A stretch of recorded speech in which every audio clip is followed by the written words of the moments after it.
시편 90편을 보면 이렇게 표제어가 붙어 있는데요. 하나님의 사람 모세의 기도.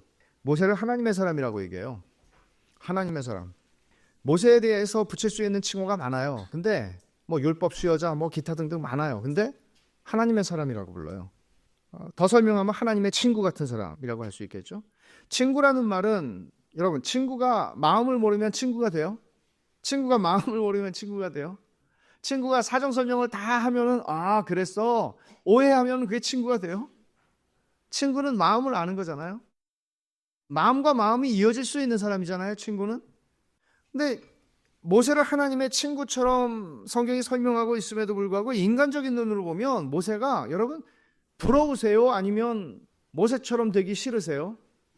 처음에 왕자로 40년 살았어요. 근데 이 사람이 사고를 쳤다고 하기는 좀 선한 동기로 사고를 쳤어요. 어쨌든 그래서 40년 동안은 또 어떻게 그렇게 천당과 지옥을 오가는 것처럼 그렇게 무명의 목자로 인생을 실패자로 정말 패자로 살아가죠. 그리고 하나님이 부르셔서 한 일이 쉬운 일이 아니었습니다.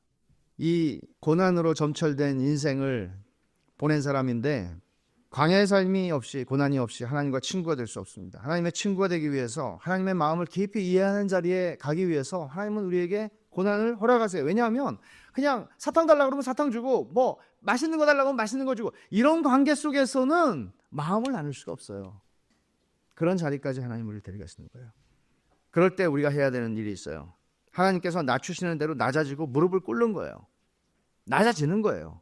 버티는 게 아니라 낮아지는 거예요. 그리고 하나님, 난 아무것도 아닙니다. 그렇게 하나님 앞에 나가는 거예요. 모세가 하나님을 본 사람이죠. 하나님이 자녀들을 변화시키는 중요한 방법은 하나님을 보게 하는 거예요. 근데 어떻게 보나요? 출애굽기 3장 2절. 여호와의 사자가 떨기나무 가운데로부터 나오는 불꽃 안에서 그에게 나타나시니라. 그가 보니 떨기나무에 불이 붙었으나 떨기나무가 사라지지 아니하는지라. 불 붙는 떨기나무에서 모세는 하나님의 영광을 본 거예요. 근데 하나님을 보는 것은 우리에게 바울 사도는 설명하기를 우리는 하나님의 말씀을 통해서 그 말씀을 들음을 통해서 하나님의 영광을 본다고 말했어요. 굉장히 중요한 것을 얘기한 거죠. 모세가 하나님을 배웠을 때 여기서 하나님을 배웠을 때 두려웠어요. 모세는. 그래서 얼굴을 가렸다고 3장 6절에 말해요. 너무 두려워서 하나님을 뵙는 게 얼굴을 가렸어요. 그리고 나중에 모세가 산에 이제 올라가고 이스라엘 백성 데리고 와서 시내산에서 산에 올라가서 하나님을 배웠고 내려왔을 때 모세의 얼굴에 하나님의 영광이 비쳤다고 그랬죠. 그러니까 사람들이 모세를 보기를 두려워했어요. 그 과정에서 모세가 했던 게 뭐예요? 하나님의 영광을 보여달라고 기도했어요. 그렇게 기도한 사람은 성경에 단 한 사람밖에 없어요. 하나님의 영광을 보여주세요. 하나님을 보여달라고. 하나님은 영이시니 볼 수 없어요. 근데 하나님을 보여달라고 그랬어요, 이 사람은. 그리고 하나님은 산으로 부르셔서 그와 40주야를 2번씩이나 함께 하셨어요. 모세에게서 우리가 보게 되는 건 뭔가 하면 이 사람에게 중요한 거는 뭐냐? 하나님을 보는 거예요. 우리는 인생에 너무 많아요. 하고 싶은 거, 이루고 싶은 거, 성취하고 싶은 거, 얻고 싶은 거 많아요. 그리고 그걸 얻기 위해서 하나님을 끌어들여요. 하나님 좀 도와주세요. 내 인생을 좀 한번 밀어주세요. 근데 모세는 우리가 중요하게 여기는 이 모든 것들을 2번째 자리에 놓을 줄 알았던 거죠. 성공하는 거, 멋있게 사는 거, 인생에서 내가 포기할 수 없는 꿈, 이걸 2번째 자리에 놨어요. 그럼 첫 번째 뭐가 가는 거예요? 하나님을 보고 싶은 거예요. 하나님의 영광을 보고 싶은 거예요. 성공, 번영, 성취 이런 것들이 아니라 그가 포기할 수 없었던 것은 하나님 자신이에요. 그래서 하나님께서 당신 자신을 모세에게 보이시고 모세는 하나님을 봄으로써 변화되어가는 경험을 한 거예요. 우리는 오늘날 하나님의 말씀을 통해서 그 말씀을 들음으로 하나님의 형상으로 변화되어 갑니다.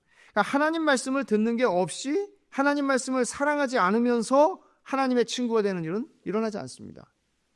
하나님 말씀 안에 거하는 방법은 기도하는 것입니다. 그 말씀을 가지고 기도하는 것입니다. 말씀이 기도를 이끄는 것입니다. 그래서 여러분 인생에서 제일 중요한 게 뭡니까? 여러분에게는 모세에게 물어보면 당신의 비전이 뭡니까? 비전이라는 말처럼 오늘날 오용되고 있는 단어도 없을 것 같아요. 기독교 안에서. 비전이라는 말 자체가 본다는 말에서 나온 거거든요. 라틴어에서. 그러니까 본다. 모세의 비전은 하나님을 보는 거예요. 하나님을 배우는 거예요. 어떤 대가를 지불하더라도 인생에서 포기할 수 없는 것, 하나님을 배우는 것이었어요. 그래서 하나님은 그 사람과 친구와 같이 얘기하는 것처럼 그렇게 그 사람을 대해 주셨어요. 저는 참된 성도에게, 하나님의 은혜를 받은 참된 성도에게 이거보다 더 큰 비전은 불가능하다, 있을 수 없다고 생각합니다. 이 하나님과의 친밀함을 누리는 게 그리스도인의 비전이다 하는 말에서 우리가 몇 가지 생각할 게 있는데, 주님이 우리를 친구로 부르셨어요. 요한복음 15장에서 너희는 내가 명하는 대로 행하면 나의 친구라, 이제부터 너희를 종이라 하지 않고 친구라 하겠다. 주님 그렇게 말씀하세요. 이거는 황송한 얘기예요. 그러니까 이런 거죠.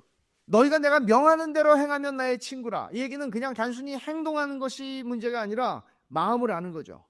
요나단이 다윗의 마음을 알았던 것처럼, 요나단은 왕자예요. 다윗은 지금 아버지의 미움을 산 역적이에요. 근데 왕자가 이 역적의 마음을 이해했어요. 그래서 친구가 된 거예요. 성도는 그래서 자기 감정이 이끄는 대로, 마음의 생각대로, 자기의 뜻대로 자신을 내맡기고 살아가는 사람이 아닙니다. 그 사람, 성도라는 것은 하나님의 뜻대로 살고 싶은 욕구를 가지고 있는 사람이에요. 물론 넘어지고 실패할 때가 많아요. 그래도 또 일어나면 우리는 하나님 마음, 하나님 뜻대로 살고 싶어요. 그게 성도예요. 여러분이 성공하고 싶고, 여러분이 이 세상에서 누리고 얻고 싶은, 성취하고 싶은 그 어떤 것보다도 내가 하나님 뜻대로 살고 싶다는 것이, 그게 은혜 받은 사람의 증거입니다. 인생의 성패를 결정하는 요소는 이겁니다. 여러분, 얼마나 많은 친구를 가지고 있고, 얼마나 영향력 있는 친구를 내가 가지고 있고, 이런 게 아니라 내 친구가 있는데 누구? 그러면 다 아는 그런 얘기를 우린 자랑하고 싶어 하지만, 실제로 하나님이 나의 친구가 되시는 것보다 우리의 인생을 좌우하고 결정할 수 있는 것은 없습니다. 내가 인생을 살면서 하나님하고 어떤 관계를 가지고 살았냐? 모세에 대해서 출애굽기 33장과 신명기 34장에서 이 사람은 하나님하고 대면하여 말했고 친구처럼 얘기했던 사람이다. 이게 성경의 모세에 대한 평가라면 우리에 대한 하나님의 평가도 이런 방식이 아니겠어요? 모세가 당대에 바로하고 맞짱을 떴던 인물이다, 그렇게 설명하고 있지 않아요. 그것도 대단하지만 성경은 그렇게 말하지 않아요. 하나님하고 어떤 관계를 가지고 살았던 사람인가로 사람을 평가해요. 천국의 소망이라는 게 뭐예요? 그건 하나님을 보는 것이죠. 천국에서 여러분 뭐가 좋겠어요? 보석이 많아서 좋겠어요? 천만의 말씀이죠. 천국에서 우리는 하나님을 배울 거예요. 어떻게 하나님을 뵙나요? 이 세상을 살면서 우리는 우리의 죄악 때문에 하나님을 뵙는 게 늘 장애물이 있고 어려워요. 그때는 우리의 죄악의 장애물이 그 한계가 없이 주님과 교제할 수 있는 것이고, 지금은 우리가 다 시공간의 제약 속에 살아가기 때문에 어렵지만 그때는 그 모든 것들을 넘어서서 하나님을 배울 수 있게 될 거예요. 그리고 이 세상을 사는 동안에 그 기쁨을 맛볼 수 있게 허락하셨어요. 기도를 통해서. 주님이 우리 인생 가운데 친구처럼 이야기하시고 대면하여 말씀하셨다. 그런 깊은 경건, 그런 은혜의 자리에 다 갔으면 좋겠어요.